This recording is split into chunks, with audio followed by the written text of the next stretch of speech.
I mean, I remember having right at the end of the run, I was in line at Starbucks at one of the hotels we were staying at. And Duff Did you hand Duff the money or the clerk? No, I just said to Duff, why? I don't understand it. You guys, multi-millionaires, why do you have to put up with this bullshit?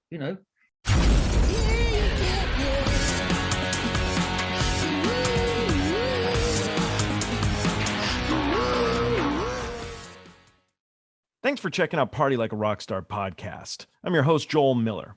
Today's episode is brought to you by Misha's Kind Foods. They're an LA-based small business making the world's finest non-dairy cheese spreads on the market today. They're delicious and healthy, made from a cashew and almond milk, and blended with various locally sourced fresh herbs, vegetables, and spices. There's no vegetable oils, soy, fillers, starches, or nutritional yeast. It's lactose-free, paleo, keto, kosher, Parev, and 100% vegan. Enjoy the show. Hey, Graeme, long time no see, dude. Yeah, how are you? I'm good. Good. Yeah. And now, are you performing at the moment?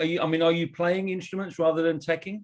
Yeah. That's what I'm. I'm mainly doing. I'm actually playing with the Fray. Actually, have been for I guess a few years now. I was talking to Howard Hopkins the other day. Oh yeah. Yeah, he lives. I live in Austin again, and he's out here. So yeah, we see each other all the time. I actually have all the Fray's gear at Soundcheck Austin here. Oh, okay. Yeah. He's getting ready for Genesis. So he's doing that, and the Fray's just been in like one-off mode for the last 2 years. Right. So I've kind of taken over like tour manager, production manager duties, as well as playing bass with them. So until they do another tour, I'll just be doing that. Yeah. Well, it's good to stay busy. Yeah. All right, let me introduce you guys and we'll get going. So Graeme Cooper began working in music in 1977. He's worked for the B-52s, Garbage, STP, Living Color, Lyle, Lovett, No Doubt, Nine Inch Nails, Slayer, Tori, Amos, Tracy Chapman, Ugly Kid Joe, Cake, and Morphine.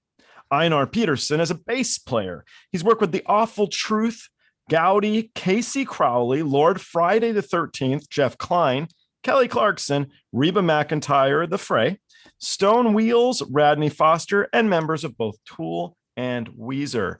I think this is the first time that I've actually talked to Graeme outside of a production office. so this is what do you want? Good. This is good. Are you nicer outside of the production office? I'm always nice.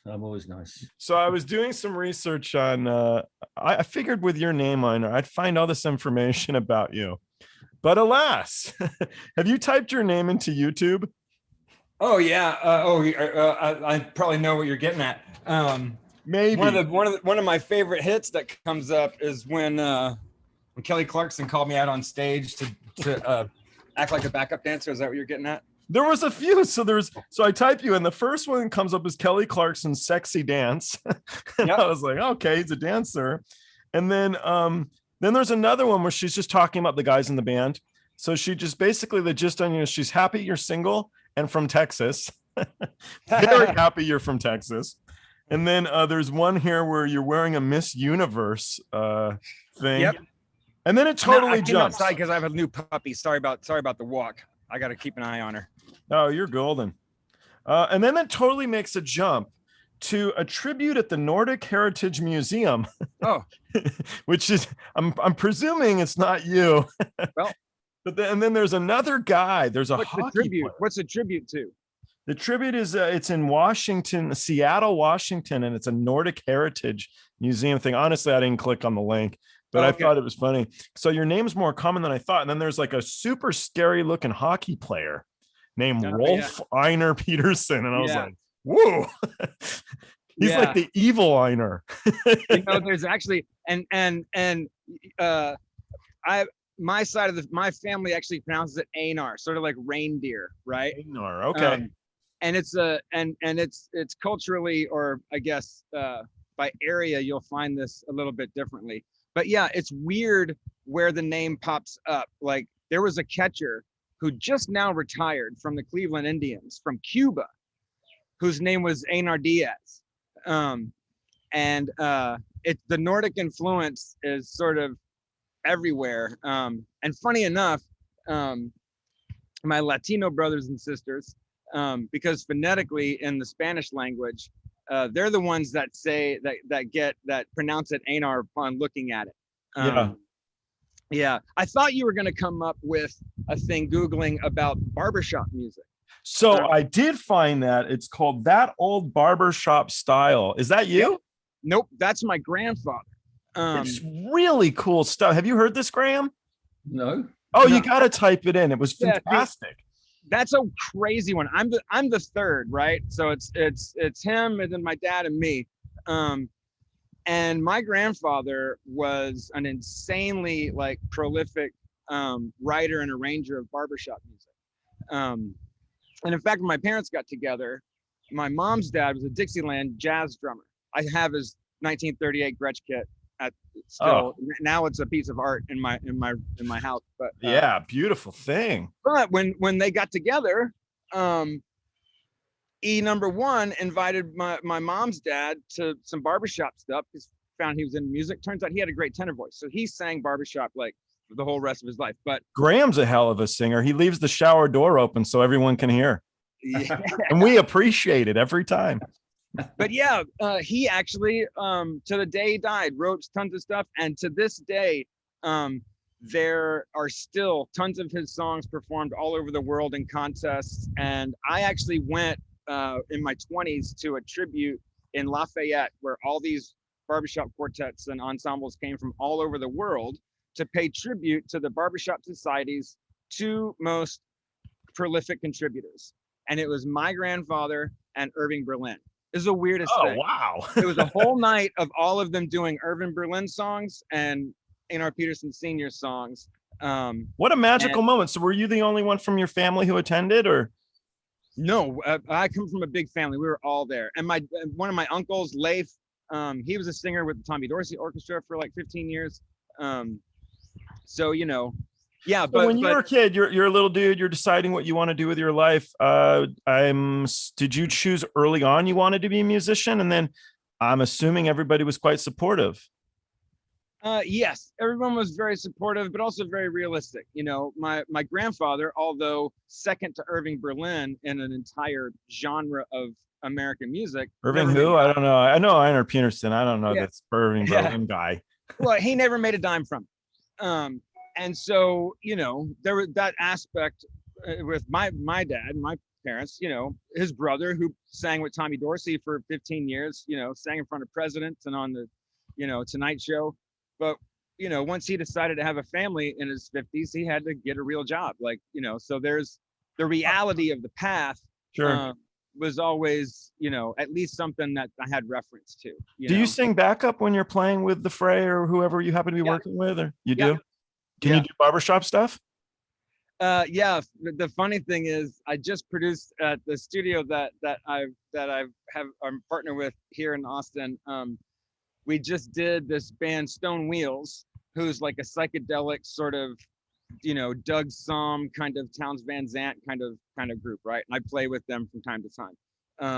But one song, Andrew, the songwriter, wanted to have an a cappella sort of Beach Boys-y intro and then some Beach Boys-y type stuff. So I really did like, it was really fun because I got to do, you know, some stuff that, you know, usually I just do to get a laugh, but you know, because that style's it's kitschy, it's goofy, but it's so pure and so much fun. Like, you know, there's a video. It's oh god, what's his name? Mary Poppins, Dick Van Dyke. Dick Van Dyke. He's in a Denny's with his barbershop quartet, and he decide they all get up and they, you know, he's 99. I don't know. He's a million years old, and he gets up and he does the barbershop stuff in the Denny's for everybody there, and somebody records it, and it's so much fun. It's such a good guy. It's amazing to watch just like four men, like, you know, with nothing else, just hit the little pitch pipe and then bang, and the movements. It's so sophisticated, but to watch them and to hear them like just kind of like dance through that stuff is it's amazing. It's really neat. Okay, so Graeme, so was your family supportive of you working initially in theater? Am I right? You started with the theater stuff? Well, I did. And no, my parents were divorced. So I think my mother was putting her hair out. And when I left school, again, at that time, 1975, 4, whatever, there wasn't really the support for kids leaving school to go into fields that were, kind of unknown. So I spent a couple of years bumming around, and then around about 1977, a friend of mine called me and said, do you still want to do something? And if you do, you better get on the train now and come up to the West End of London, because we have a show, a musical, not very good, that needs a sound operator. And they couldn't find anyone, believe it or not, to do it because of no one wanted to stick their reputation. I had no reputation. So I took on the job, which I did for about 3 or 4 months. And I must have impressed somebody, because they then switched me over to Jesus Christ Superstar. Right. In the West End. And I did that for about a year. There was 2 soundboard operators, and it was following cues and stuff like that. So again, no real training. And then I kind of got bored and went into the same company that was employing me. I went into lighting, and being a little bit more artistic at school and the rest of it, I kind of got into it, the colors and whatever, And so that's the start point, really. And so during that whole period, I was meeting small bands, going to pubs and clubs, whatever, volunteering my services for free, and just going from there. And slowly, over a few years, still doing the lights. A band called Way of the West, they were going to the States. They were doing a small kind of clubby tour across the States. I was going, and then they needed somebody to organize themselves. So I kind of got that job, and that was really the start point for me where I am today. So, did you, when you were working with Living Color, did Corey tell you about how much Jesus Christ Music Star went to him? No, not really. The weird thing with that was that it came up, and it was very much, the question was, when it was posed to me back then, was, how do you feel about working for a black rock band? And I thought, fine.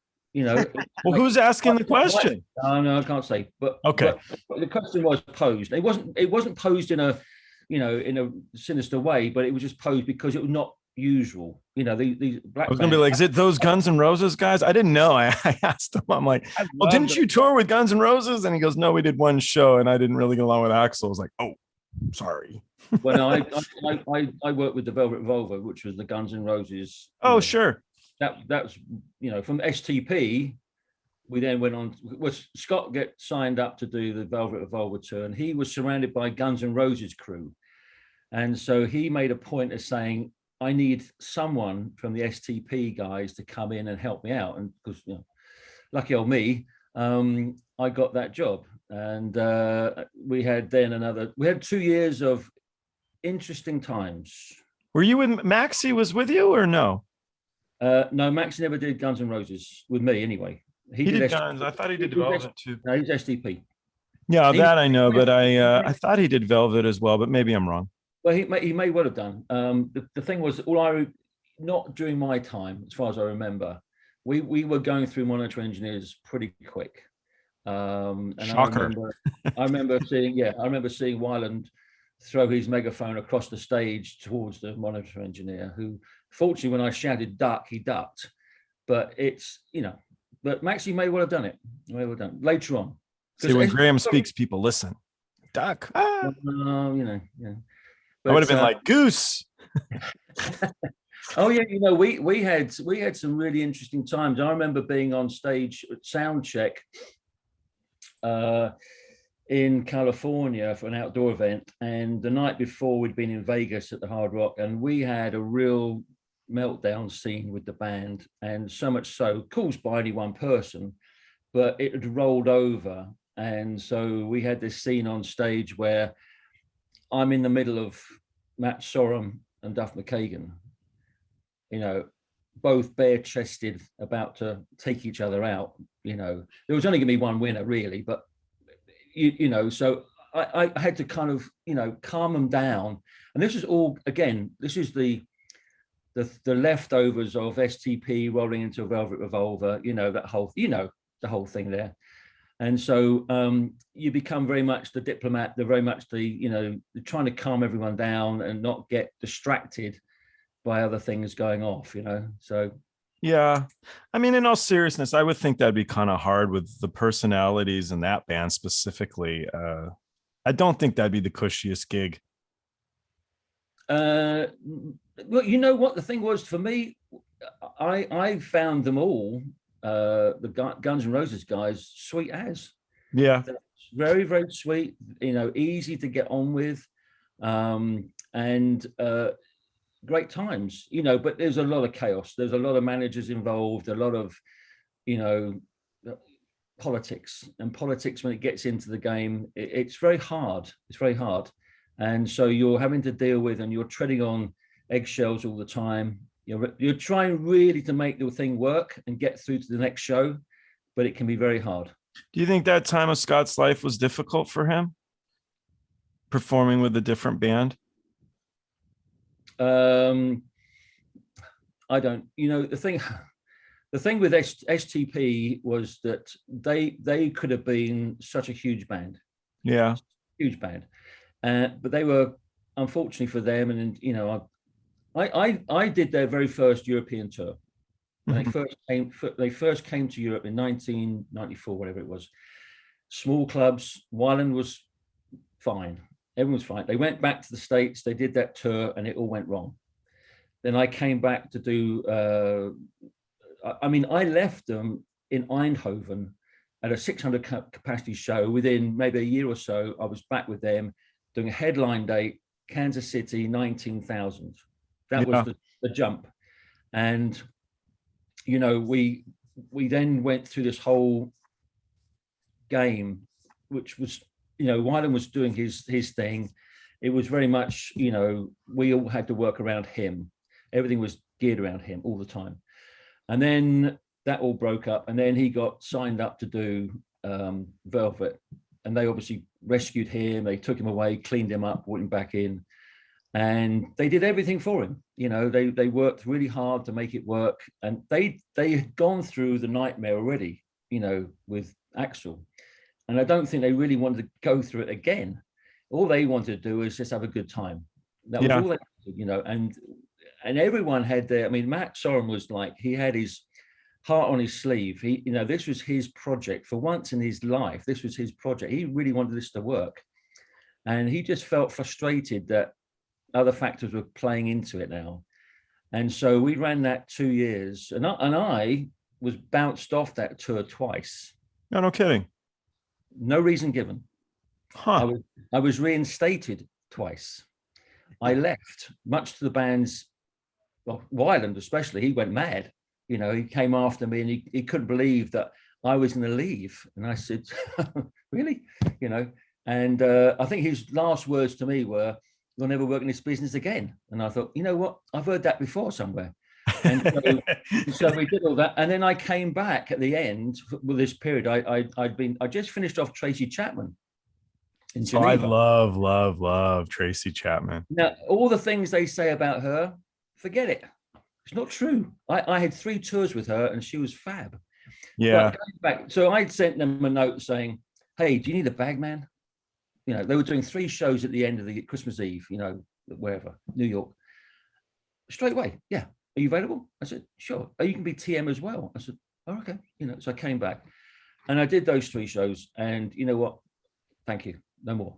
That was it. I just, the drama that was going on, trying to outdo each other at the time, was just crazy. There's so many stories. So what's the drama for a guy like you? You're not getting calls at 4 a.m. for hamburgers and candy bars anymore.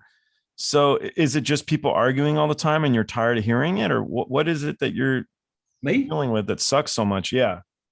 No, I can do all that. It's where the drama kicks in is the mind games that go off with people, trying to outdo each other, and that just spirals down into a mess, and you're trying to sort it out. And so I've been lucky to work with artists that are completely different to that. They're focused, and it's an enjoyable experience, and that's really, at the end of the day, all I'm looking for. The Tracy Chapmans of the world. Oh no, but that was great. It was, and Katie Lang, with KD. I mean, I've been working with her for 2008. We did a tour 2019. I have to say, it was probably the best tour I've ever done, purely because everything came together. The weather, sold out shows, fab band, lovely crew, and I was driving her around. It was just, great.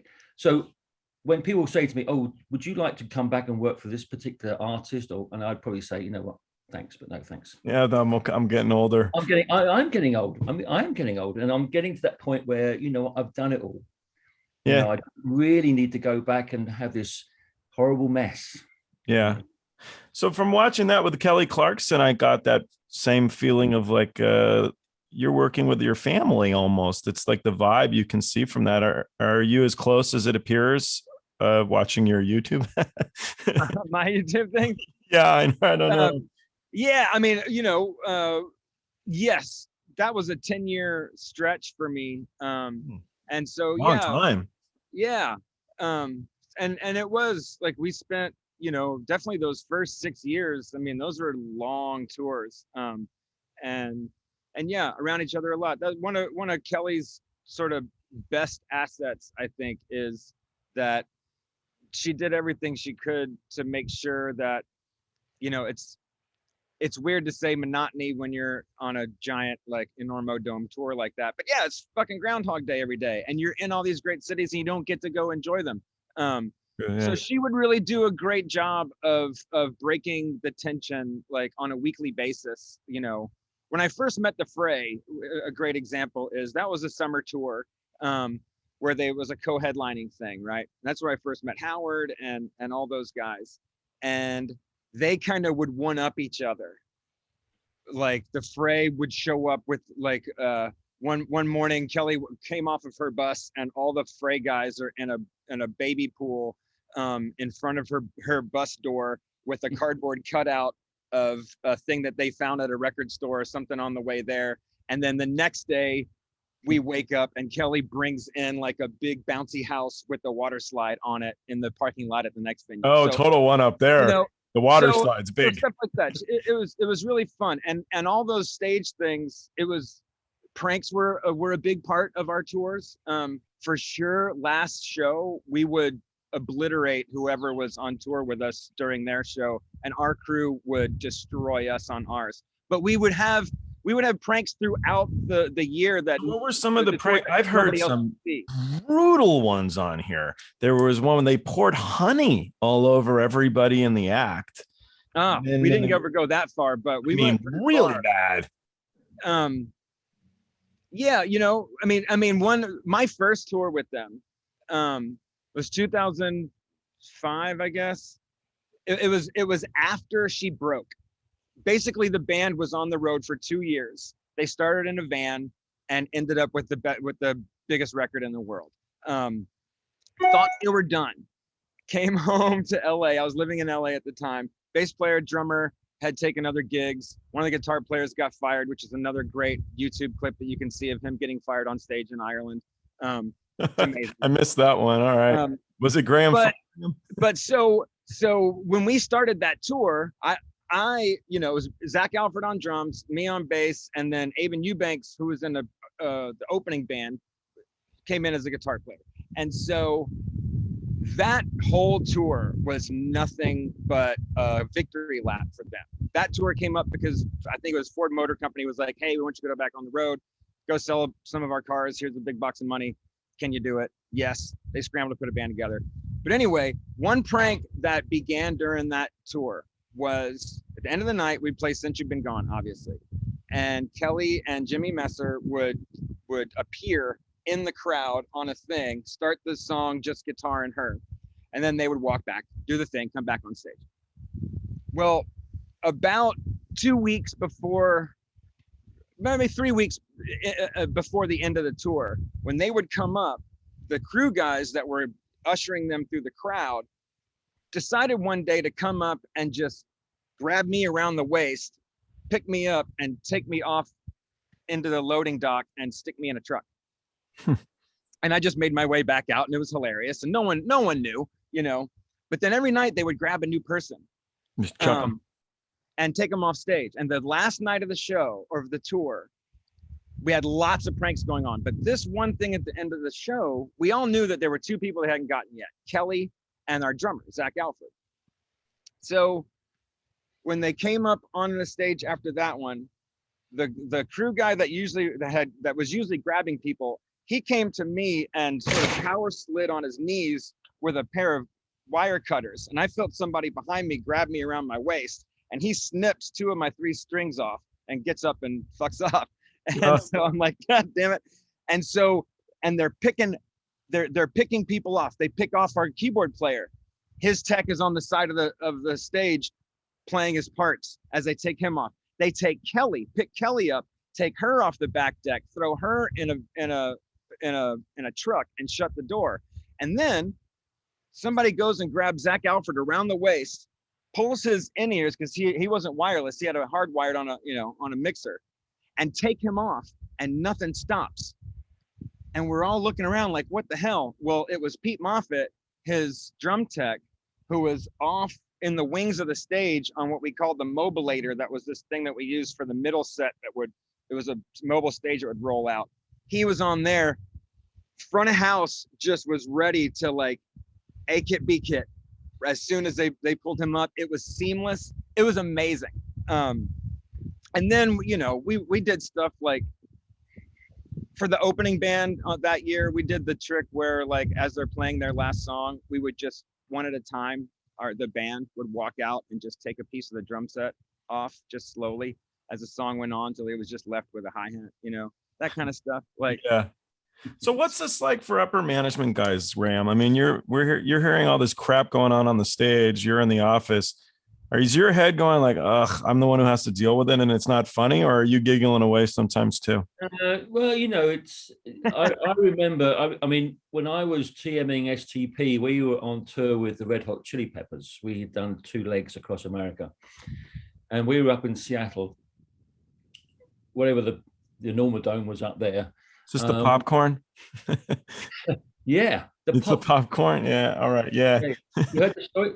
I was there. You were there. I was the one who had to clean it all up. But okay, yeah. But the thing was that the both bands with the same management company, Q Prime. Yeah. Cliff Bernstein was there. Cliff Bernstein never said anything. He knew what was about to happen because the band were all getting dressed up in their, stuff. But anyway, prior to that, the band STP on stage. The Chili Peppers crew decided to pull the prank of dumping from above as much popcorn as they can throw on the stage. Buttered popcorn. Yeah, that's where they went wrong. They put buttered popcorn. So half time, as the band is changing over, how many towels can we get on stage to dry the stage? Meanwhile, downstairs, STP are dressing up in these animal outfits with heads, the donkey, the pig, whatever it is. Oh, and is that from the Sex and Violence video? Is it the same stuff? I don't know. They all had the blue tuxedo suits on, light blue. Okay. So Peppers are on stage, they're doing their thing.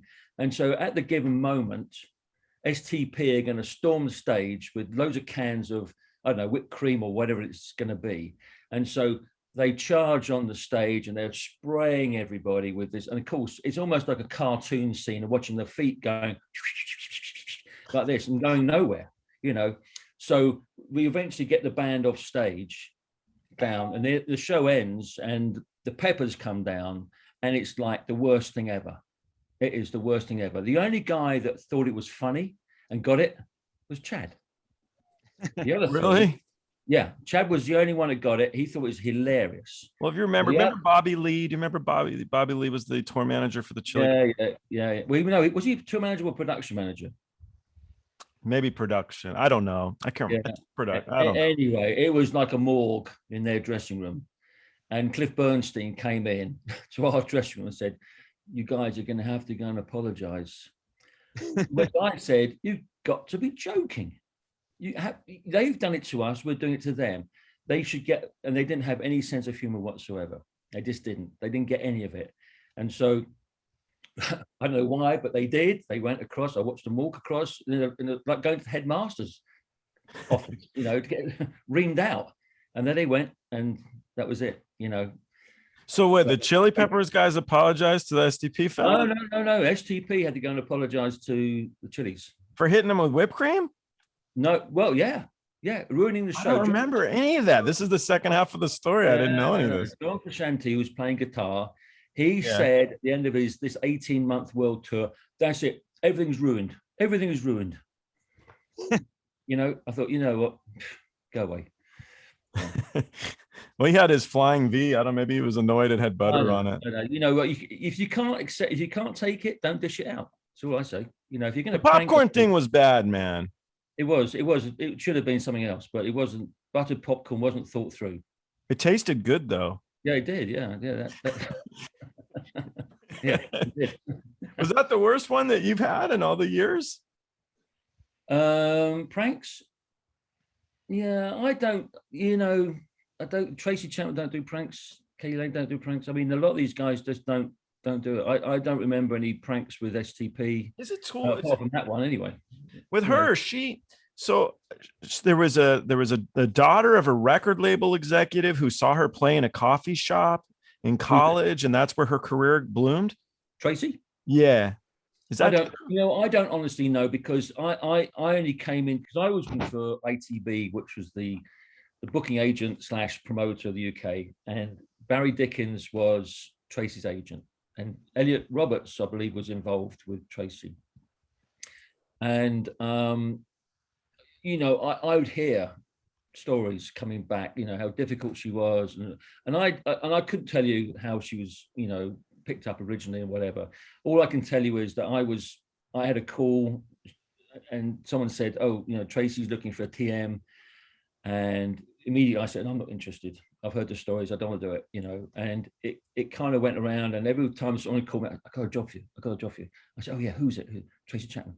So, anyway, so it came about that she called me, and we had a conversation, and I didn't think I'd got the job, but then her then manager Steve Jensen called and said she wants you to do the tour. So this was in 2005, and we did a UK into Europe tour, which went really well. And then she asked me back 2006, and then again in 2008. By which time she'd opened up. She's a very private person. She's very kind of, she wants things done her way. But I never found her at all. And we used to do long sound checks. That may be something that the crew didn't want to do, especially, I remember Paris. I remember we were at the Olympia, and 3 nights there, and even on the 3rd night, she still wanted to do a 2-3 hour sound check. Oh, geez. But have you ever seen her in the footage where she sang at the Nelson Mandela the tribute concert? Yeah. You have to watch that footage if you haven't seen it. It blew her up overnight. She was supposed to do, I want to say 1 track only, maybe 2, but Stevie Wonder was stuck in his limo and he wasn't at the venue. So they put her back on the stage. Yep. So she ended up singing 3 total songs. I feel like I might be wrong on the number counts here, but the next day she sold like 8 billion records, everything went nuts. It's so good. Well, there was a thing where a few years back when she'd stopped performing, I guess, Fast Car was featured on a celebrity, voice challenge competition, whatever, on TV in the UK. And that, just by that on TV, powered that thing back up again, songwriting always just doesn't go away. Strong songwriters are there for the life. And I think that's one of the reasons why she decided that, I think, I can't speak for her personally, but I mean, my feeling was that her decision to kind of pull back from performing and working was just purely that she'd kind of grown tired of the industry, kind of grown tired of any kind of control of what she was trying to do. And having written those songs, which became huge hits, there was that income stream which she could live off, And I did have dinner with her once, and she said, "Oh, you're in San Francisco, come have dinner." I thought, this is it. She's going to tell me she's going to go on the road. And no, it wasn't that. It was just purely, a personal thing.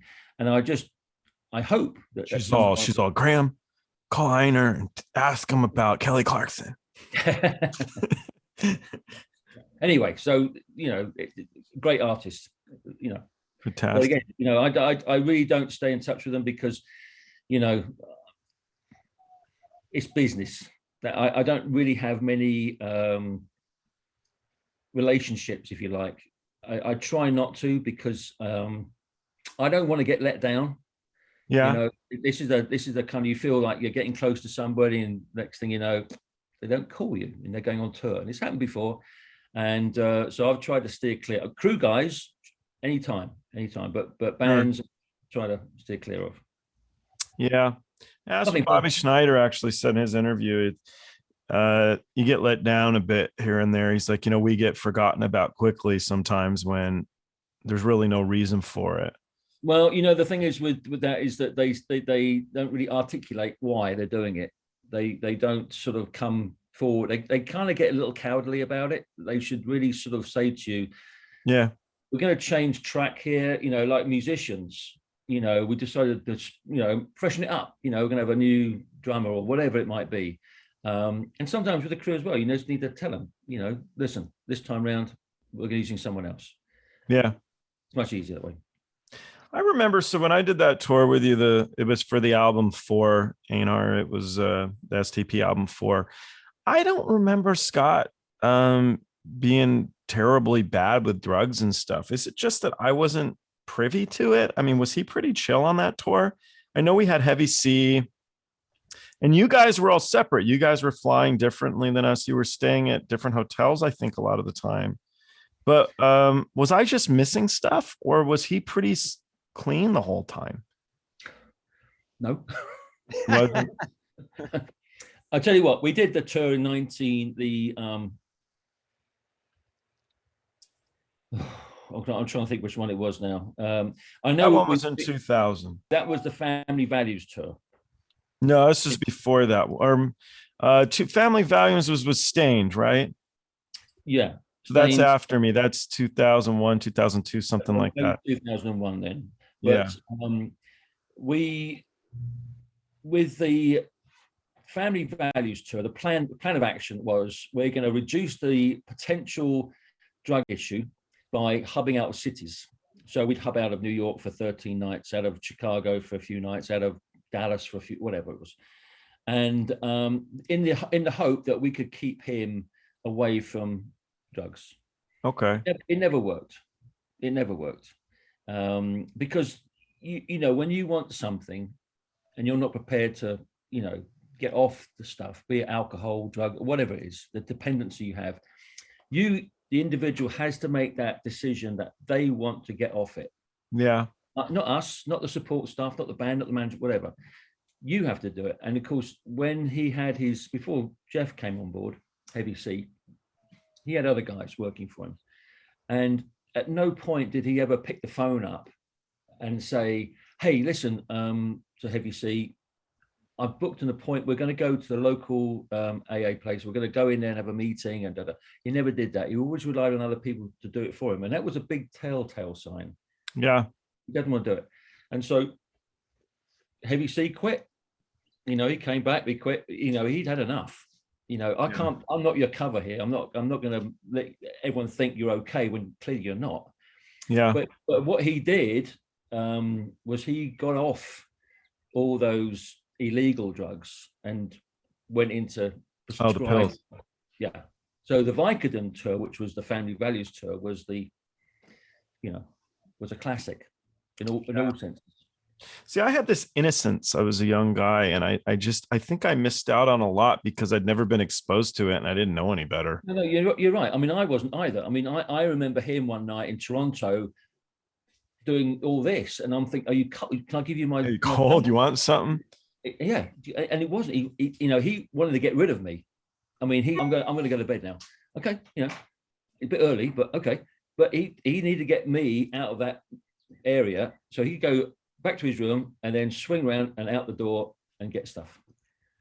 Yeah, it's so sad. The guy I tried on my book to focus on these good moments with him because he was a good guy. And then it's mostly for his children. It's not really for fans and stuff. It's that his kids would see that there was a good side to this guy.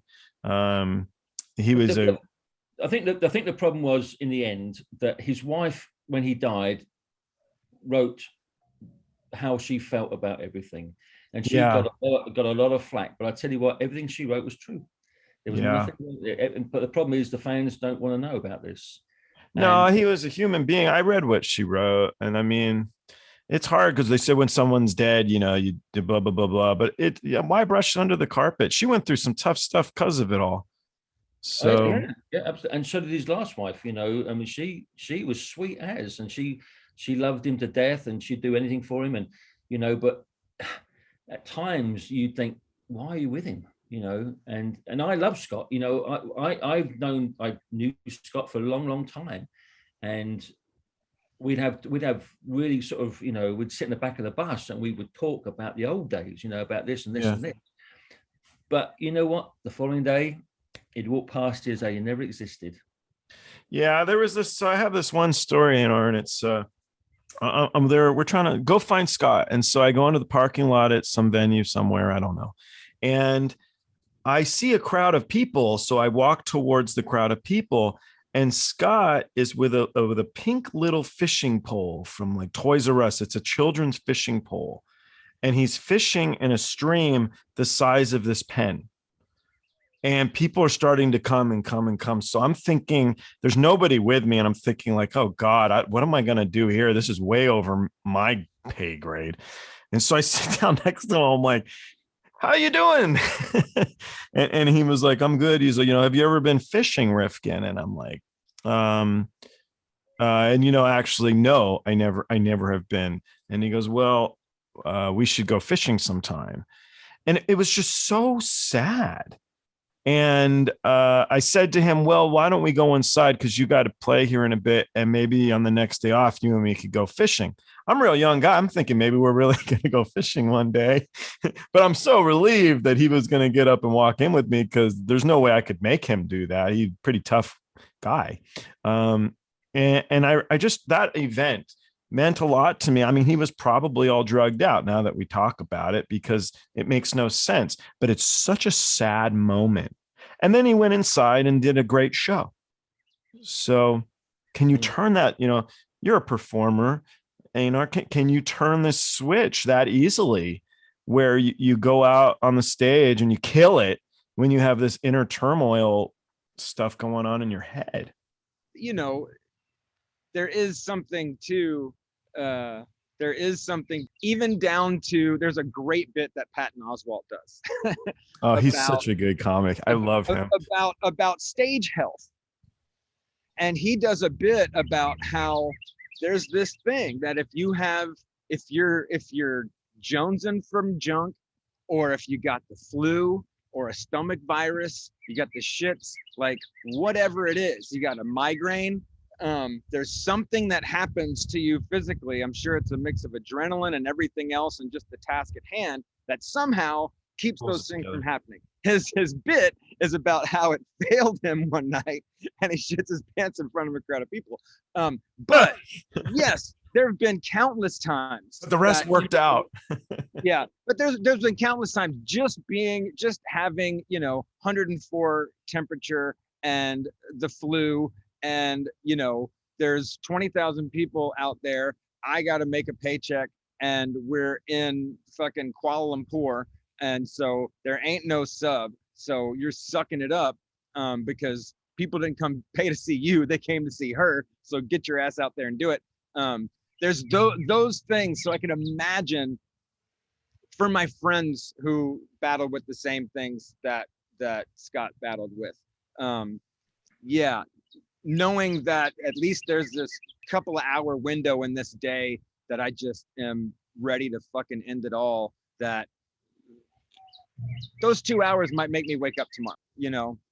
And one of the coolest moments that I ever had on the road was the year that Velvet Revolver called it quits. I think the show was in Germany, the last show that they played. I show up in Manchester, England, from Brisbane, Australia. Crazy, going over, starting a tour with Kelly in a European tour, starting in the UK, starting in Manchester. Never played the Manchester Apollo, super stoked.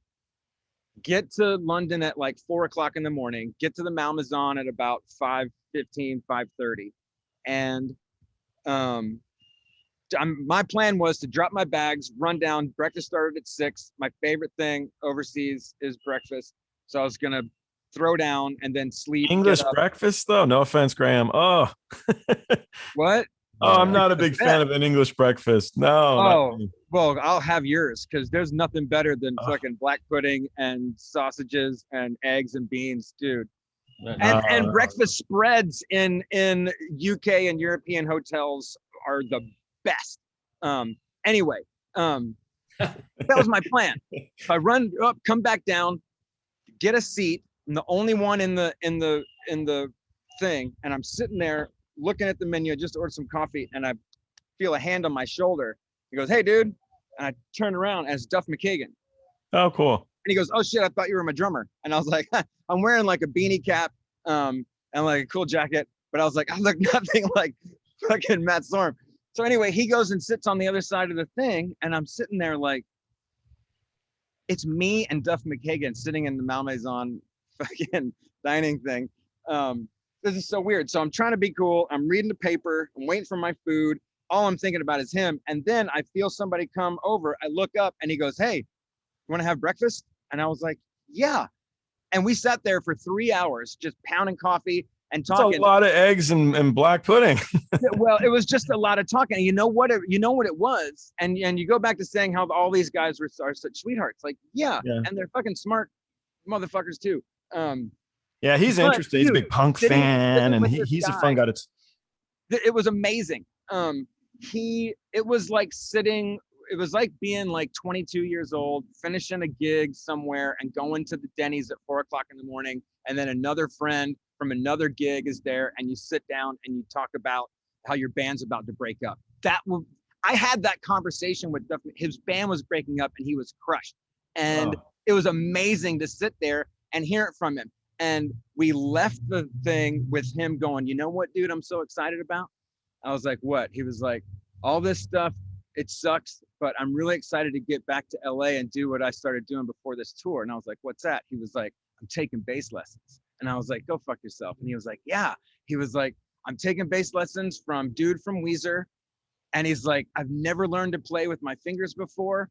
I've always been I came from guitar, and then Guns N' Roses took off, and I never had a chance to do anything else." And I'm sitting there going, this is a dude who's responsible for not only some of the most iconic songs in rock music of all time, but also some of the most iconic bass lines within those songs. And this dude is taking lessons, is going to fucking just try to up his game when he could be phoning it in. He's not. Velvet Revolver, Scott Weiland, all those dudes, that was his world. And it was so inspiring to see him at his age with his accolades and everything else still go about it like it's the most important thing in the world. And it was such an amazing thing. I'll never forget that moment with him. But yeah, and he was even like, he was like, "Who you here with?" And I was like, "Oh, Kelly Clarkson." He was like, "Dude, I love that new Stronger song," or whatever it was. And we made plans for him to come see a show at the Hollywood Bowl. We were going to be back there, and we exchanged like emails. So nice, you know? Yeah. So do you want to tell us a story about what a dick Duff was, Graeme? This is a good time. I might have cut him on a good day, but it's a perfect time if you want. But you know what I will say is that he also studied business. Starbucks, right? Isn't he an investor in Starbucks? We talked about that too. Like that dude, like thinking he did all that. And he also told me, whether it's true or not, I don't know, but he said during the height of the Guns N' Roses, when they were all out of their heads, he entrusted, I believe it was his brother-in-law or somebody in the family, with his wealth. He was did it go good? No. I think it went well with Yeah, he invested in these new Seattle companies that were breaking through, Starbucks, Microsoft, and all these. And there you go.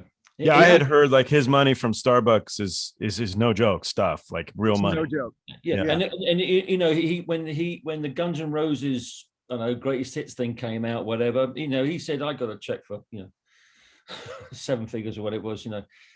Yeah.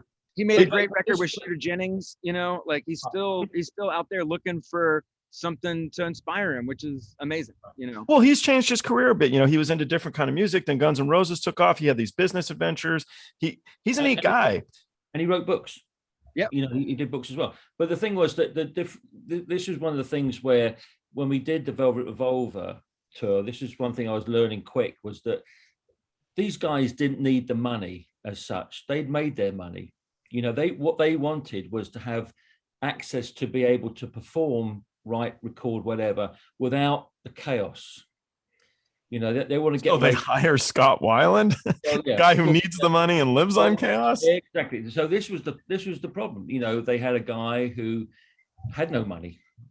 You know, but had to create the illusion of having money, and so he couldn't stay. Where the band would probably stay in a certain type of hotel, he couldn't do that. He had to be in another hotel higher up because he wanted to create the illusion that he was wealthy, and so we'd have all these little things going off.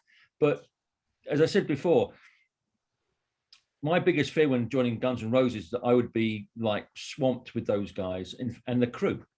But in fact, they all turned out to be terribly helpful, you know, with being cooperative, doing what but they didn't want to have the drama. What they, unfortunately, unknown to them, I guess, coming down the line was the drama, which then meant that Weiland would dictate the terms. You know, I will turn up at the venue on my terms, not your terms, or the promoter. If I'm going to be 2 hours late, so be it. And no one did anything about it. No one fired him there and then and said, you know what? Okay, we're going to take a year off, get rid of you, and then move on. Well, I know for a few minutes they were talking to Josh Todd from Buck Cherry before Scott, and they didn't pick Josh. But imagine what it would have been like with him, because he was sober. Yeah, I mean, I remember having right at the end of the run, I was in line at Starbucks at one of the hotels we were staying at, and Duff. Did you hand Duff the money or the clerk?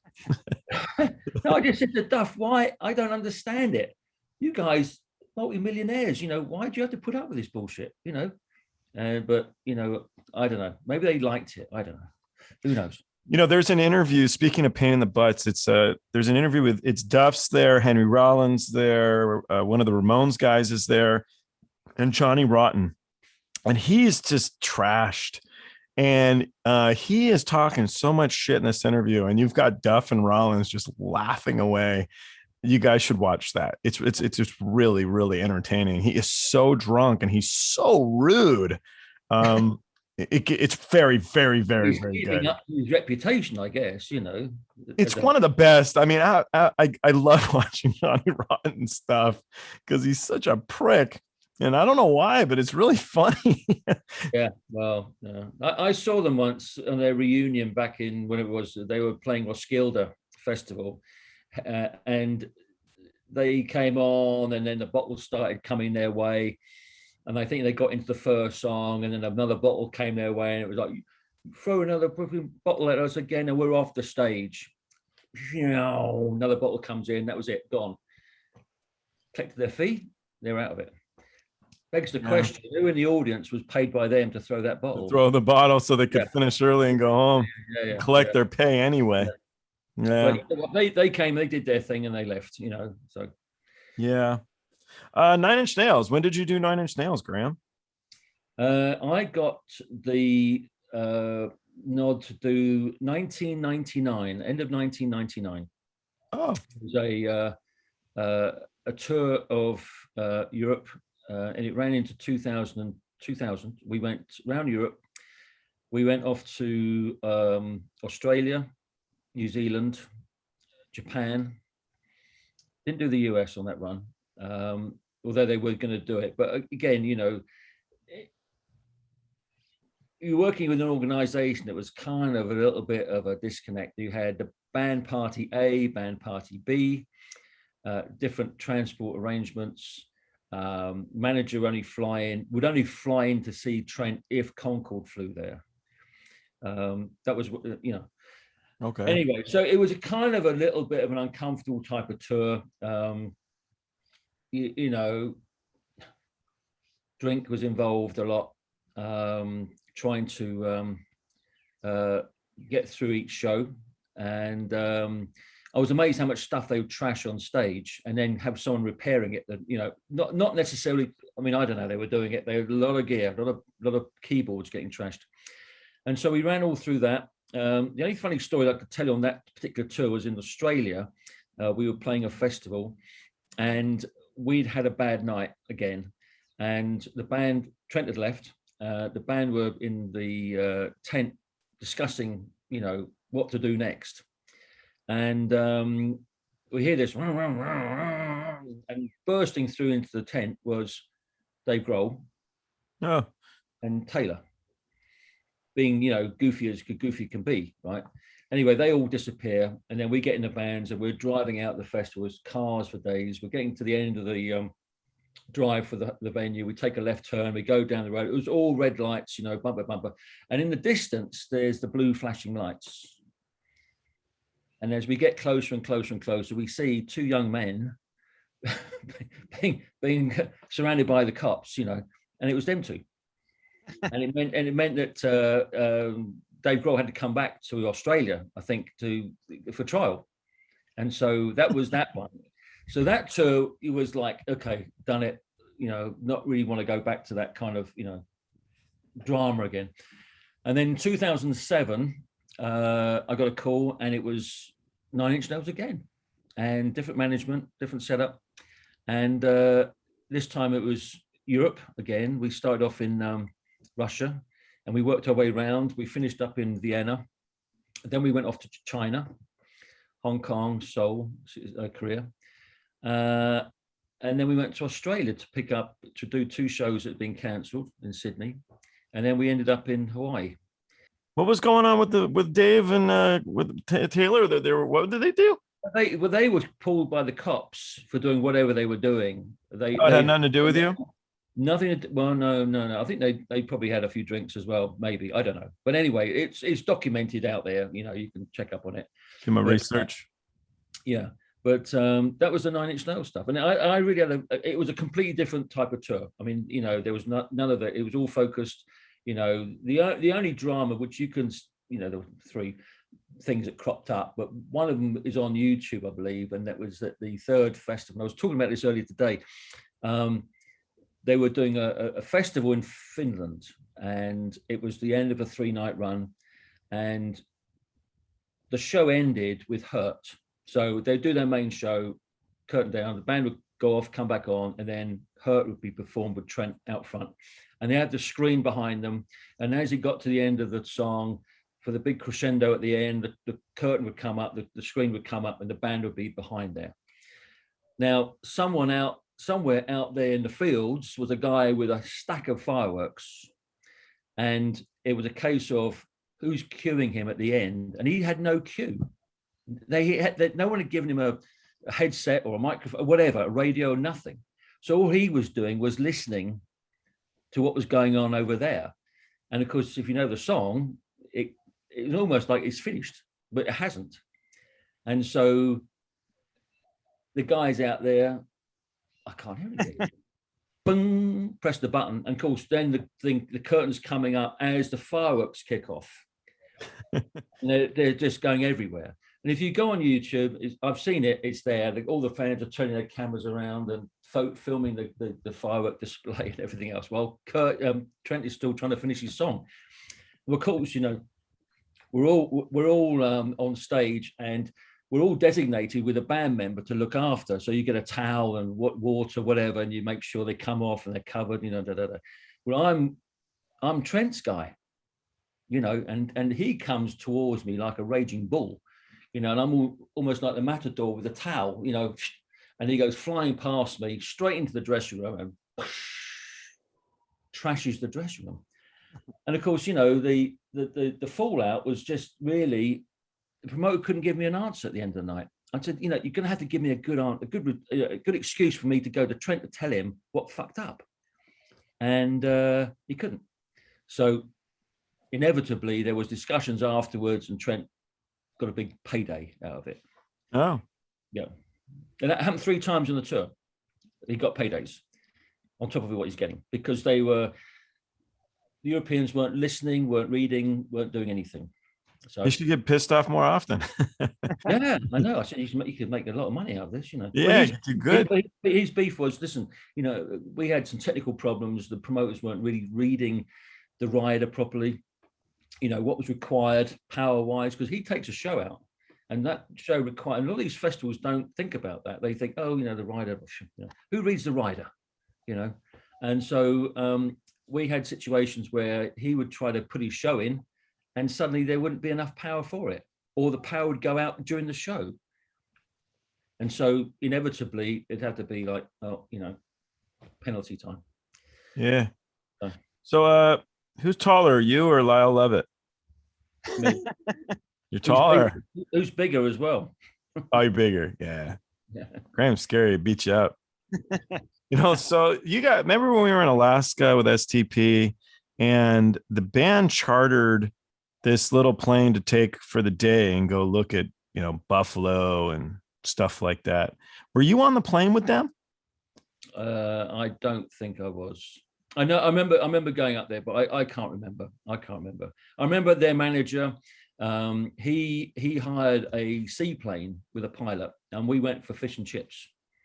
He went to an island somewhere up there for fish and chips. Yep, he went to a fish and chips shop on this island, and he said it's the best thing. And we went out there. We landed in the plane. We went for fish and chips, and we flew back. The only time I thought you guys were looking at buffalo and like mountain ranges, and you went for food. I don't remember the buffalo. I don't remember going with the buffalo. Well, we didn't get to go. We went and ate chips at. We had fish and chips too, actually, or chicken and chips. I think Chill Cook Charlie's in Anchorage. You know what? I mean, all the tours that I've done, I'm trying to remember a lot of stuff. I mean, people remind me of, you know, did you remember that? You know, oh yeah. Jeff Heavy C, Jeff Kramer. Yeah, he's got a book out. Oh, I didn't know that. Well, it's kind of written, you know, it's an assumed name. It's there's a lot of stories in there that if you know the bands he's worked with, you know who it's about. You know who it's about. Yeah. He had one. So this fella gives me a pair of shoes, and he says, "Don't tell anybody I gave you the shoes, because everyone else is going to want them too." And he had worked with so many people. He was on good terms with a lot of celebrities because he didn't just do music. Mm-hmm. So I get the shoes. The first thing I do is I go in the production office and I tell these guys, "Hey, give me a pair of shoes." So I didn't think anybody would say anything, but like 8 minutes later, he comes up. He's like, "Dude, I told you don't tell anybody, man." And I'm like, "How did you find out so quick that I told everybody?" Right. I just remember the look of disappointment in his eyes of just like, "God, you're so stupid." Yeah. Well, you were in a learning curve there, you know. Big learning curve. Big learning curve. Yeah. So I was going to put together this podcast, and my friend has a 5th grade daughter, and she was at the house with a couple of her little 5th grade friends. And she said, "I think that you should ask all of your, I was going to say contestants, but all of your people on your show when they first felt famous." I like the idea, and I've had some fantastic answers. So it doesn't necessarily have to be fame. Remember, we're talking about a little girl. So to broaden it, when did you first feel you were on the right track? When was there a moment in your career that meant something to you? When was there something that Graeme maybe would have made your parents change their mind, for example? Something that happened in along your life that's worth mentioning, a moment. Meaningful moment, brother. Meaningful moment. I don't know. You know, I've always, I don't know. You know, I could name drop people, I suppose, and say, oh, you know, I know those people, so it must be something, you know. Some of the, it doesn't have to be, it's just something that comes to mind of a moment. Deep thoughts. Yeah. What do you think? Okay. It's okay. You're just the only one who hasn't answered it out of like 800 people. I mean, if there was a moment that made me go, okay, you know, I've kind of reached a new plateau, so to speak, you know, it was, now I have a weird name, right? So my entire life has been going on, you know, from road trips with my family to being on the road to all the gas stations for decades. all the places that you go where you have the little turny thing and there's keychains or there's little license plates or little things that you can buy with your name on them. They never say Einar. Never ever been able to participate in that, right? Yeah. And then one day, after I think I've been playing with Kelly for a few years, we're in Chicago, and you know, like always, there's a crowd of kids like hanging out in Chicago. It was, I can't remember which theater it was, but the buses, you park like right under the L train, right at the back of the theater. I can't remember which theater it is. Anyway, there's a bunch of kids out there, and of course we're like, they think this is Kelly's bus, and they're going to be so disappointed when it's the band. And so we get off the bus, and this girl is standing there, and she's people are passing her by, and I get off, and she's like, "Hey, Einar," and I'm like, "Oh, what's up?" And she hands me a figure, an action figure from Toys R Us. That is some action figure from some like medieval kind of game, and the character is. He's called Einar's Flag Bearer. I still have the thing in the box, in the thing, displayed proudly with a bunch of other trinkets from the road. But and with that was also a box of custom-made M&Ms that had a really goofy picture of me on it with like a birthday party hat and one of those things coming out of it. Yeah. All M&Ms. And I thought of all those keychains and all those times when there was something I was like, I got a action figure that this person went and found. That was like, I've kind of hit a whole other sort of level of, yeah, I'm on a tour bus. I've got catering was a big thing. The first time I ever had catering, I was like, oh, this is I it. went to town. I had this. I don't, this is random, I know, Graeme, but so we were in Canada and they made these caramelized Brussels sprouts. And it was the best food I'd ever eaten. I crapped green for like 4 days. I ate plates of them. And Scott actually, he didn't. No, I'm not eating them. I'm like, they're amazing, man. I'm seriously. She cut me off. She wouldn't give me any more. So then I was telling people on the crew, go get me some Brussels sprouts. Go get me some Brussels sprouts. And I got Scott to try them, and he ate 2 plates of them. But I was looking at her like, ain't gonna cut him off, are you? There's a price to pay with Brussels sprouts. Oh, I love them. I'm fiend. But yeah, I was hurting for a bit. I really did. I ate about 4 plates of Brussels sprouts. Yeah. I think the thing that made my parents or whatever, if you're talking about that, like sort of recognize, like, or stop being so scared. Yeah. Of the life that I was living in my, early days.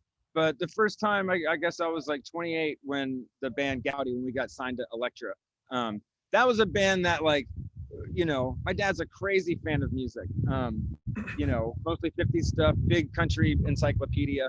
And that was a band that he was starting like, oh, you guys have some catchy melodies, some stuff. And then once there was investment from somebody else in that, I think all of the whatever I'd put myself through for the previous, So I listened to a bit, and so the problem is when you released the first album, I don't know if it was a problem, but it was the same day that the Metallica guys were going up against Napster.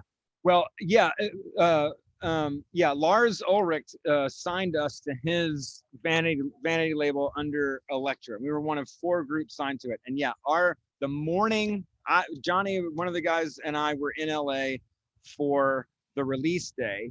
We had a whole like a 12-hour day of phone calls to like with Rolling Stone and whatever to talk about how cool we thought we were and our debut major label release, blah blah. And on the way, Dan McCarroll calls us, our A&R guy, and was like, "Hey, have you guys seen CNN today?" And we were like, "No." And he was like, "I'll meet you at the office."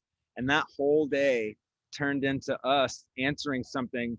It was the morning that him and Dr. Dre and all those guys went after Napster. And so yeah, those interviews were kind of like trying to answer questions like, why does Metallica hate their fans? And we're like, I don't even know what Napster is. We don't know what file sharing is.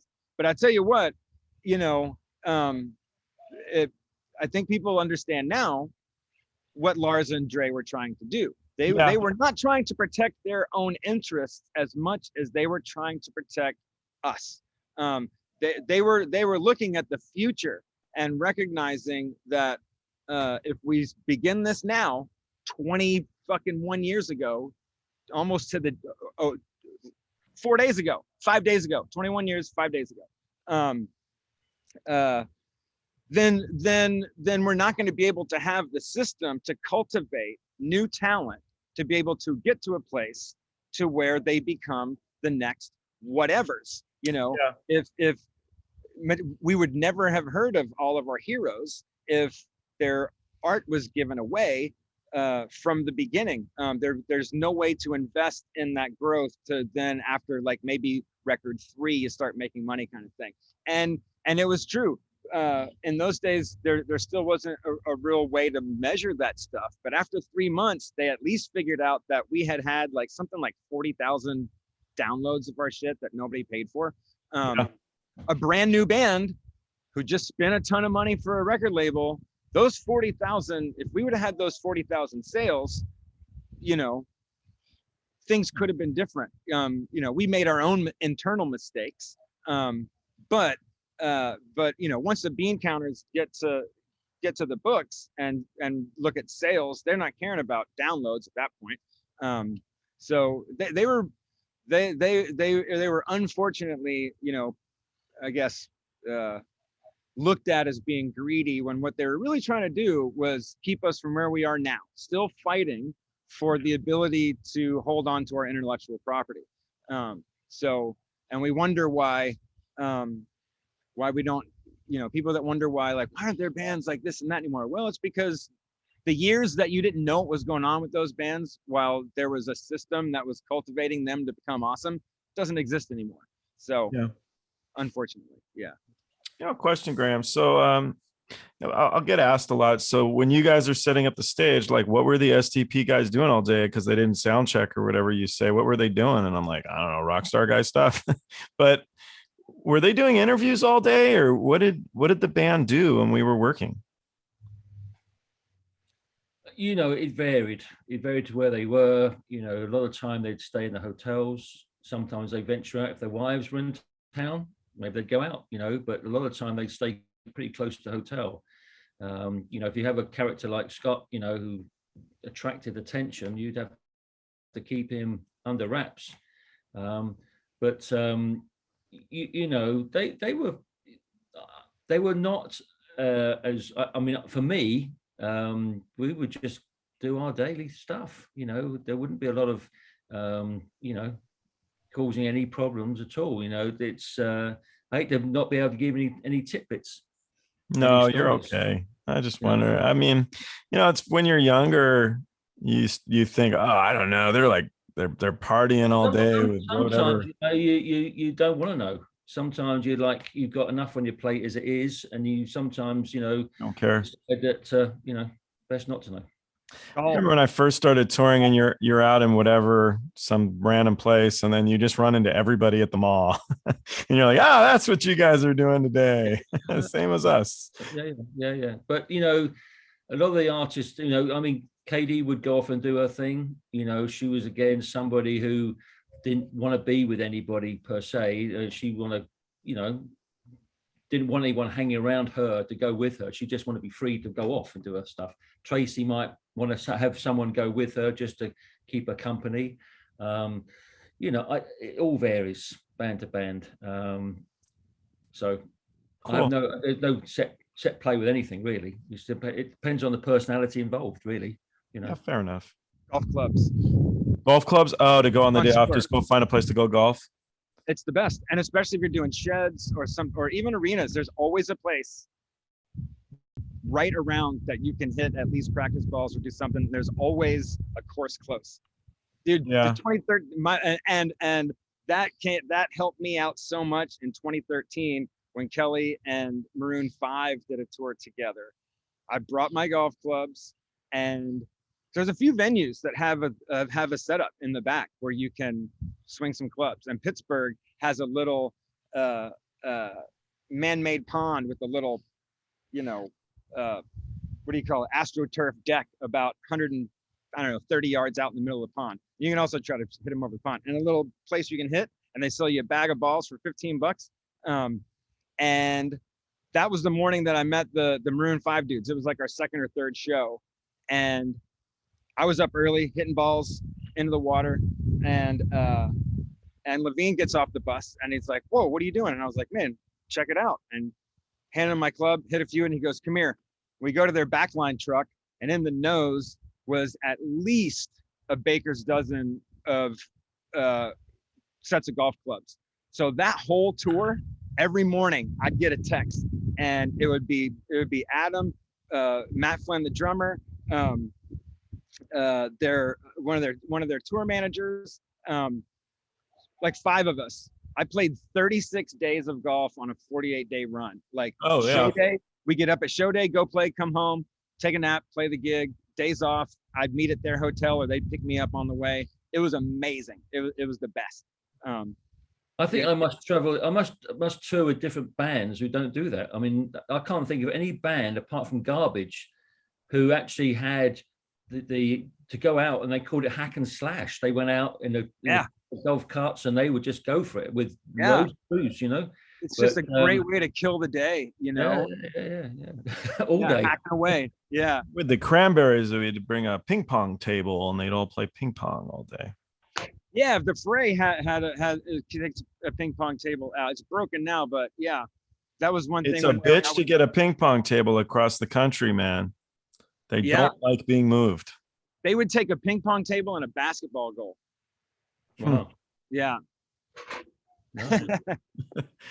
All right. Well, guys, unless you have anything else that you wanted to make sure to say, or what do you got lined up? So you're going to do some Fray stuff, Einar, I'm assuming?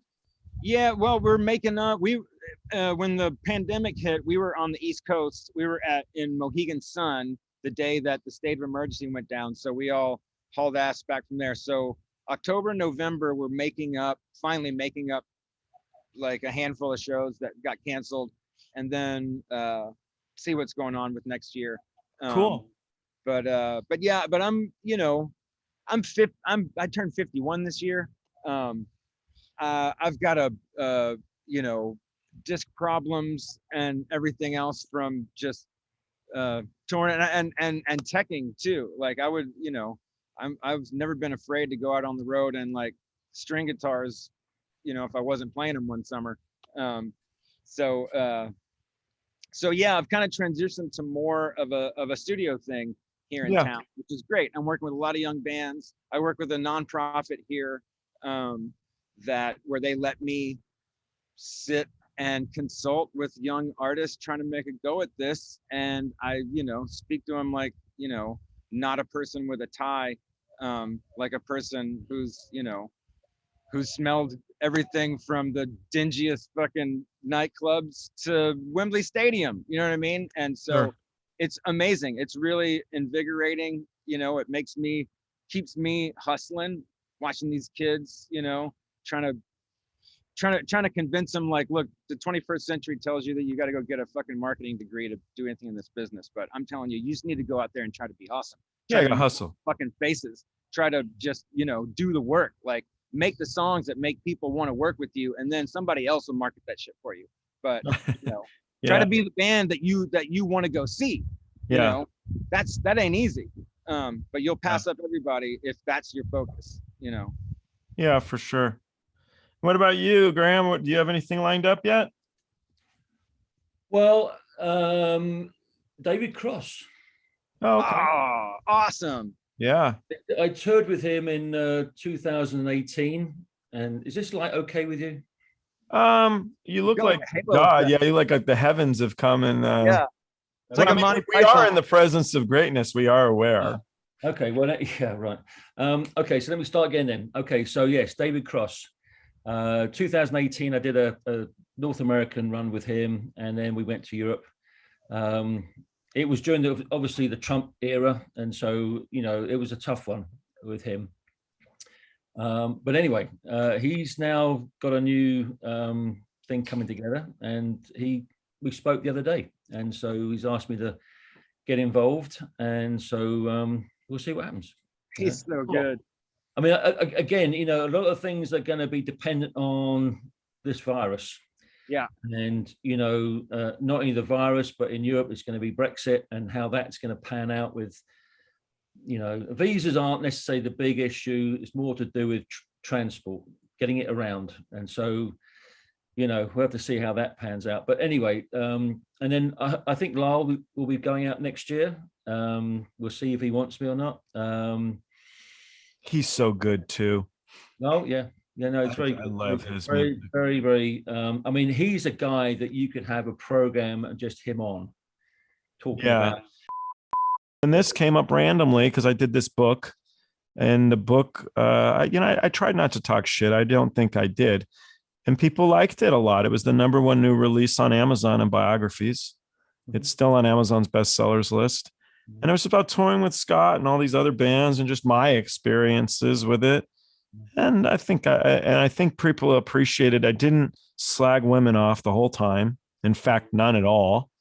And it's not a book filled with sordid stories about what assholes these guys are, because I don't think they are. You know, with the Scotts of the world, I try to understand where they're coming from, and you know, but I appreciate what I got out of it, which is a lot. Yeah, I think if there's layers that you go through. There's the outside layer that you're lighting guy or whatever, you'll get the feel of what's going on, you'll see the interaction on stage, whatever. And then if you peel down and you'll go into the dressing room and then into the hotel room and into the bus and all the rest of the individual and see what goes on, it can be completely different. So yeah, I'm not, you know, I have a ton of stories. I have no plans to write any books. Well, you know, you gotta get your facts right. I mean, it's always interesting when someone like Keith Richards writes a biography, and I'm thinking, well, you know, how is that possible? And so you go through all this thing. I did a blog once on, you know, I was working with an artist who was driving me nuts, and it became an alter ego, and I wrote like a diary of what was going on from a third person, right, looking in. And I gave everyone names, you know, assumed names, and I would trawl through the internet and pull off illustrations to show how crazy and stupid things were. And this went on. It became a big popular thing. Once it got out to the right people, it became like a must. It was like cartoon strip. You know, you'd read at the bottom, be a cartoon strip, and you go, what's the next day? What's going to happen? And it was like that. And I'd get people writing to me saying, when's the next episode? Yeah. And it was purely for my benefit, just as a kind of release valve to say, how fucked up is this? Yeah, you yeah. know? But I couldn't go any further than that. I'm gonna cut the part where I ask you, Graeme, about your famous moment or whatever. And then Joel, all I'll say on the famous moment is this. You know, my father went wherever. So I have, you know, he wouldn't be that interested. My mother was always somebody who was, you know, she raised 3 kids.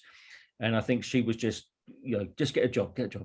As far as being famous, whatever, I think recognition is probably what I'm going to say, is the recognition of what I do and what I achieve, right? And I know it's only about you, but when I first saw my name on an album sleeve or on a tour program, I kind of thought to myself, you know what? I've finally got somewhere.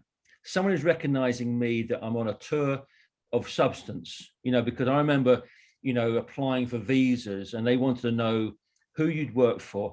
Oh, can you provide us with any proof of who you've worked for? So I guess what I'm getting at is when you get to the point where you have a nice tour program and your name is on there, it's a recognition of how far you've gone. Yeah. You know, and if you get anything else as a recognition, you know, I'm not going to get stopped walking down the street saying, oh, it's Graeme Cooper. You know, I never get that. But I look at when I've had in the past going to old school reunions, you know, it's nice to be able to like feel that I've achieved something, you know, and I've made a career of it. And the proof of it is the fact that you're kind of documented in that sense. And it's not really fame, but it's something that over a period of time, we don't have certificates or, whatever. It's just, that's for me, is just a case of I've managed to work and stay working with a lot of A-listed artists, and that for me is, that's it. I can't get any fame out of it. There isn't any fame. I mean, I know if you're playing in a band or whatever and you're recognized on stage, it's different. But, I think if there's a fame, it's people recognizing me on stage and asking for a set list. Yeah, that's the one I have trouble with, is the set list, because they're photocopies. There's nothing. I don't know. They're just a photocopy. No. You give them a complete. You give them something else. You make a set list up. Get Ozzy Osbourne's track listing and put that and give it to them. Get over it. I mean, it's. But I'm never rude to fans. The fans are the key to everything, but sometimes they can be really pushy. But we've always tried to, when we tour, we've always tried to make sure that, everyone's looked after, from the top to the bottom. In the crew sense, I always go and see the merchandise. I always go and see the truck drivers, and I'll always introduce myself to them and say, if there's anything you need, let me know. Yeah. Everybody's a team player. Artist, everyone, and so that's how I work. Oh, you're a good guy, Graeme. I know. I pay enough money for this. Einar told me. I don't know. Recognition is always a good thing. It's adulation that's the thing that is the byproduct of any sort of fame that nobody really knows whether or not they're going to be able to deal with. And it's adulation, I think, that pushes people to escape through things. Because the weirdest part about seeing somebody and I'm just next to the famous person, and in that moment after the show I'm recognized, but the next day they're not going to recognize me on the street. But I'm not the one that they're coming up to crying, whose life has been changed by what you've done. And that adulation, that familiarity from a stranger who thinks that they know everything about you is uncomfortable. I would not. I understand it as a fan, but as someone who's sort of seen that in small doses, but been next to people who receive it in crazy giant doses. Yeah, no thanks.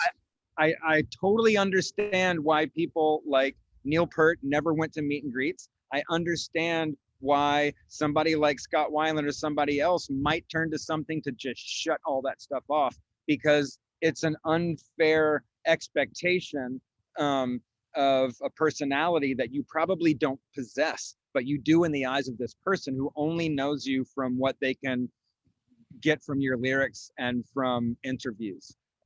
Yet they know everything about you.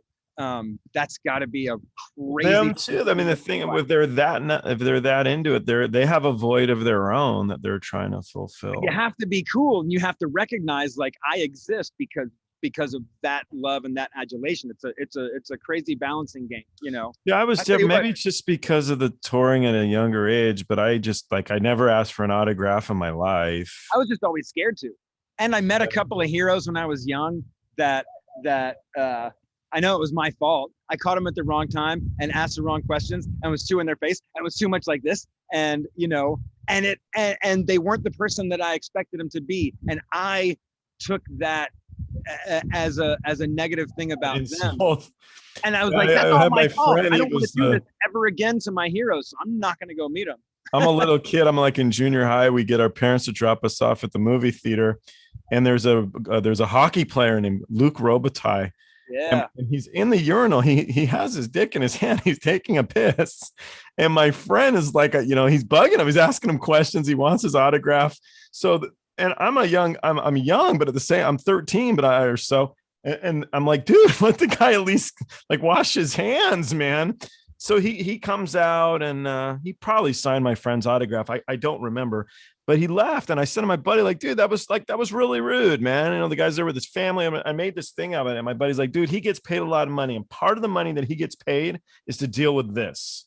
And I've always disagreed with that. That is not true. That's a very common perception, but it's a misperception, dude.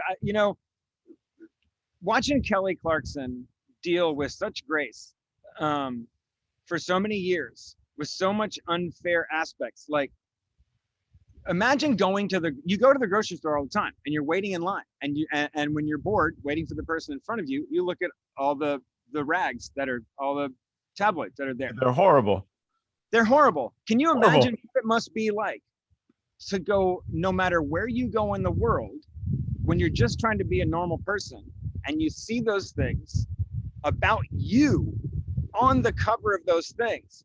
The way that she dealt with that and was able to not fall into some sort of horrible addiction, and to still feel powerful within herself as a person, is a real testament to her fortitude. Absolutely.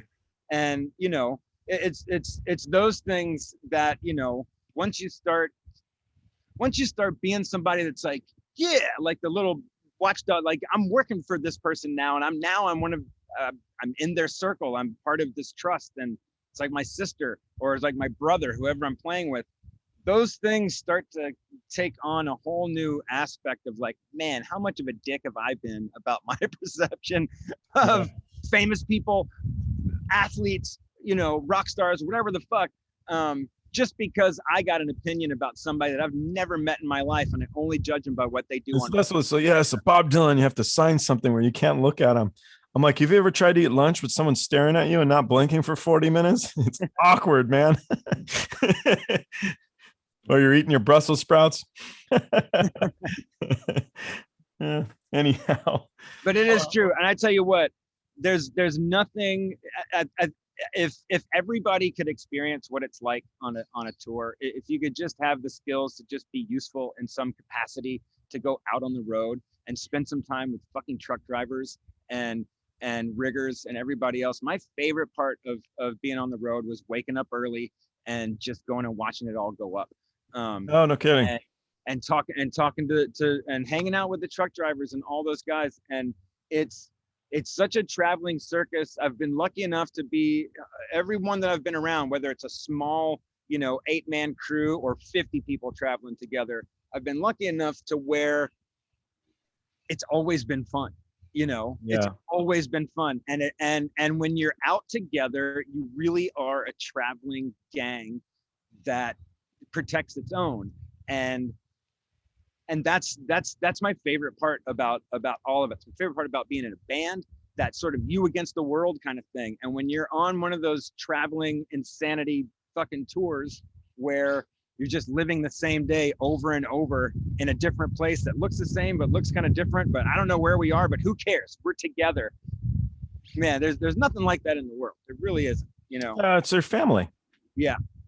It's your family. And then, a lot of us had weird upbringings or problems. And so you create this family, which is why you care when the rock stars don't hire you, because you thought you were family. So, but you're part I liked that my favorite is just watching the audience as the show begins and how happy they all are.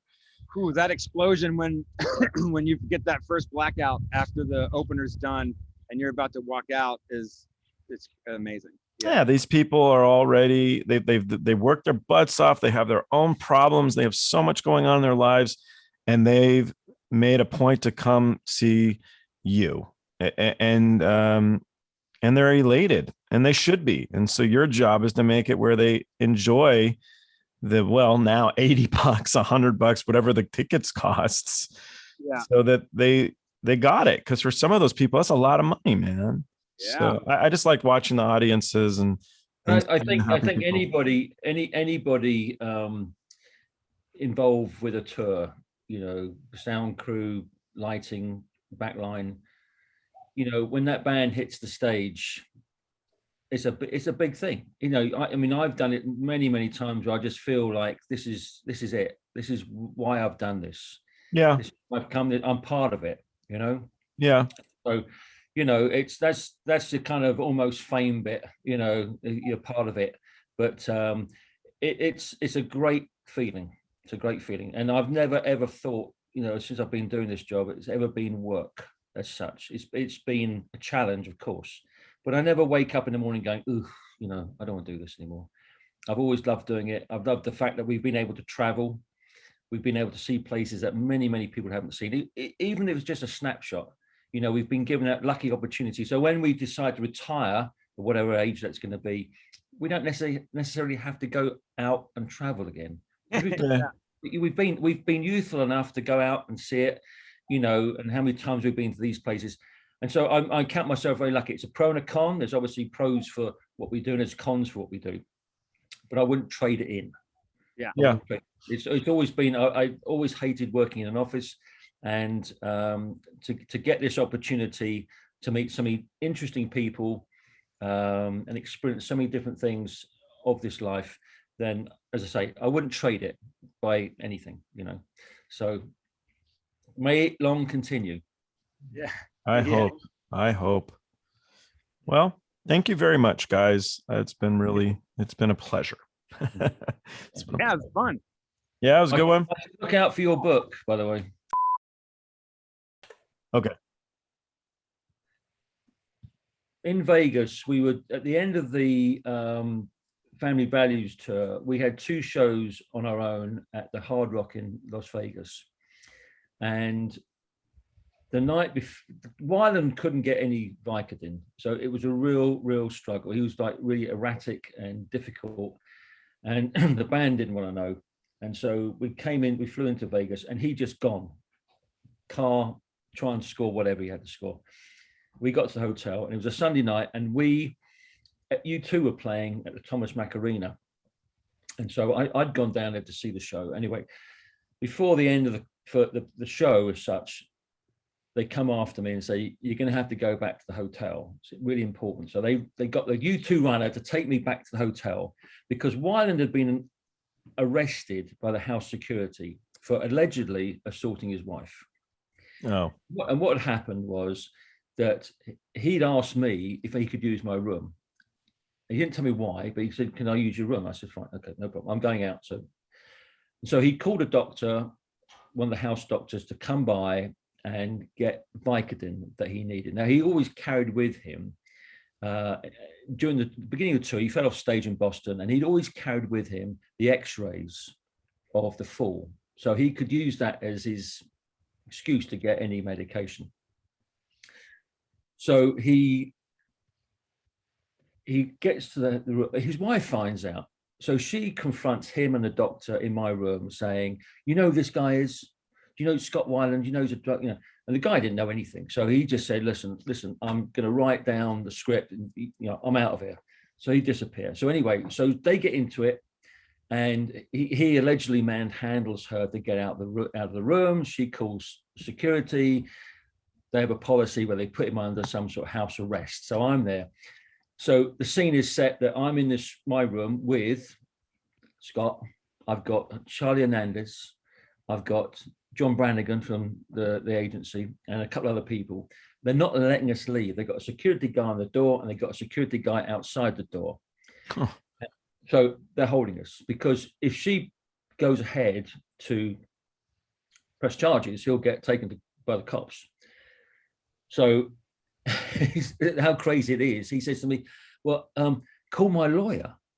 And I said, call your lawyer? You fired your lawyer. You fired him last week. So having spoken to Mary, I said, listen, Mary, what you're about to do will determine a few things here, but I'm not going to tell you what you should or shouldn't do. It's entirely up to you. So anyway, she presses charges. So he gets hauled off to jail. Well, of course, this is now like 1 a.m. And so I'm post bail. I've never posted bail for anybody. How do you do this? So being in my naive state, I get the runner to take me to the bail bond place to post a bond. Slap down the credit card, $3,000, and they said, no, cash. We have to have cash. So I have to go all the way back to the casino. This is Old Town, New Town. Pick up cash, $3,000, and head back to the bail bond. Give them the cash, and they said, you can pick him up You can pick him up tomorrow morning, midday. Okay, so by which time we've now moved him out of the hotel to the Four Seasons at the end of the strip to keep it down, because it's now breaking on the news channels that he's been arrested again. Oof. So I'm there, get him into the room, we sit him down, and the first thing he says to me is, I've got no Vicodin. I can't operate. I've got a show tonight. I can't do anything. So I said, okay, again, my naivety at the time, okay, we'll get a doctor. So the doctor turns up, young lady, she comes in, and so what's the problem? And he says, well, hang on, I've got these x-rays. I'll show you. I had this fall, a month or so ago, and I need some Vicodin. And she said, oh, okay. I said, well, when did you have Vicodin last? And he said, oh, I think about 2 weeks ago. So she writes him, the script, and disappears, calls it in. Anyway, once she's left, he was like after me every second. Where is it? Where is it? Where is it? So eventually I go downstairs, get the stuff, bring it to his room, and then he's got his Vicodin, taking it, in the shower, happy, whatever. And then we go to the venue, first night of the 2 shows. He's in the dressing room, getting ready. And then the phone call comes in to Charlie from the first doctor saying, we have a problem. You can only have a certain amount of Vicodin within a certain period, and you've had too much. And so, because they're all on the same system, so it's all flagging up. So we have to go back to Weiland to get all the stuff out. So he hands back really reluctantly whatever he's got in his pocket, by which time the band have found out. And of course, the DeLeo brothers are just fuming. So they go next door, give him a good hiding. And then we have to fly him out that night, out of Vegas back to Los Angeles, because they can't. He's got no Vicodin. So I have to take him to the airport. No one's talking to him, So I take him to the airport, put him on a flight, gets to the other end. He's picked up by Charlie's people. They take him to a hotel. They have a guy sitting outside his hotel room to take him to see a doctor the following morning, to get a prescription, to fly back with a security guard, hand him over to do the last show. And of course, on stage, he's going, this is the last show of STP, and whatever. Again, no one's talking to him. I then take him back to the airport and fly with him back to LA. Okay. And I have in my storage unit framed with the air tickets, with the bail bond for $3,000 and the door thing that should say, you can't, I hear you knocking, but you can't come in unless you're the Las Vegas Police Department. That's what I should have made up. But that was the memories. That was the story. And that really, really drained me so much for those 3 days dealing with that. And it's one of the stories that now those stories are not funny. No, not at all. They're not funny stories at all, because it shows you what we were having to go through. But there are other artists that I can tell stories that are funny, that are humorous, that are like crazy, but they're funny. And I think that was the difference between the two. I think Scott was just really at times was sometimes, I don't want to say it as such, but he could be really nasty. Yeah. He could be really nasty to you. And he can make people, I've seen him make some of his assistants cry for no reason. And the assistants loved him to death, but he could be that nasty to you that you'd really feel. And for me, that wasn't how it should be. But there were times when he was really sweet. It was just the personality, the bipolar in him was playing in. And so it was tough. It was really tough. And sometimes you question your ability. Are you qualified to be able to handle these sort of things? Because you're sitting on, you're representing an artist. The management team don't care. All they care about is the money. Sure. They don't give a monkey's about, as long as the show happens, Graeme, and you've got a check in your hand, I don't care. And you wonder why Heavy C says, screw this. Yeah. But anyway, there you go. But I did come across a photograph here, which I'm going to scan and send to you, but I'm not sure if you're in it or not. But it's got, Hernandez got all the characters in here. You might be in it, I don't know. Anyway, I'll take it and send it over to you, and you can see if you are. All right. I'll send you those other photographs anyway. Please, yeah. No, I'll share them with the crew guys as long as you don't mind. So. Yeah. Well, that's fine with me.